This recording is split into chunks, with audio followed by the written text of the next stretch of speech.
Hey everybody, this is Marnie from RebourneClothing.com, and today I'm going to show you my new nursing pads that are all wool and show you how to care for them. This is one of the pads. It's a 5-inch diameter circle and has 3 layers of wool. It's serged around the edges with a polyester thread. The construction is 2 outer layers of unfelted organic merino wool interlock with 5% lycra, and the inner layer is a hidden layer of felted wool of the same construction. So on the outside you have these super smooth layers, and the inside you have the thicker layer that's kind of already been shrunk and felted. So as a 100% wool pad, unlike my other pads, this doesn't have a layer of organic bamboo velour on it. So this is going to have to be cared for strictly as a wool item. So if you're familiar with my wool items, this will be nothing new for you. And if not, I'm going to show you how to wash it.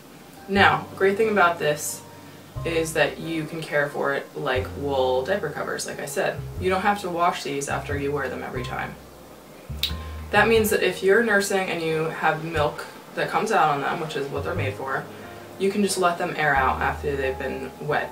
So you take them out, replace them with a fresh pair, and take the pair that's been wet and put it somewhere to dry, like on a drying rack or somewhere that's a little bit warm. You want to let them air out completely so that the breast milk has a chance to turn into soap. The lanolin in the wool is what changes urine into soap, which makes wool diaper covers awesome, and also does the same thing to breast milk. So that's awesome, and then once they're dry, they're ready to use again. If they are starting to get stiff or like crunchy, so when you fold them like this they have a crunchy sound, or if you feel like they smell off and you want to wash them, or if you need to sanitize them if you've had a thrush infection, or if your baby's had a thrush infection and you want to just make sure you boil them and sanitize them, this is what you need to do. So I will do another video for how to boil. This is just going to be your hand washing. You're always going to hand wash these because the outer layer is not felted. You don't want to ever wash these in the machine to prevent the chance of accidentally felting them, because they won't lay flat anymore and they'll be really awkward and wonky. So I'm going to show you how to do it. Super easy.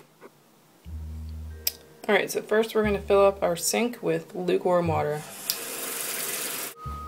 Now I'm going to take my wool wash, and again I prefer Eucalyptus brand because it's a no rinse wash and it already has lanolin in it. I'm just going to use the cap to put the soap in. I'm going to do about a capful for this much water in the sink. I'm sure I could be more scientific about it, but this will work for now. Just swish it around. Incorporate all the soap into the water. And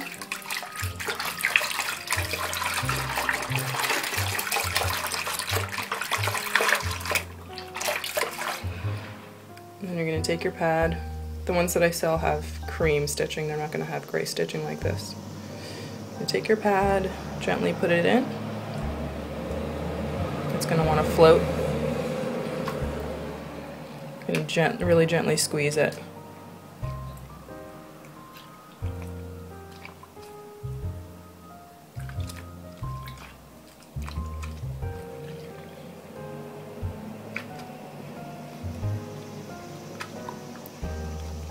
Now I like Eucalyptus because you let your items soak for about 30 minutes and the lanolin will get into the fibers, and then we just drain it.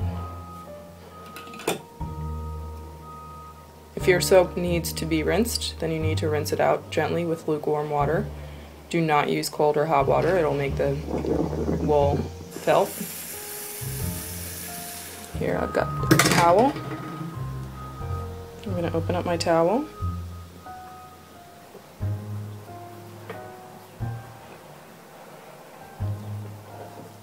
Place it in there, and then I'm going to gently push on it.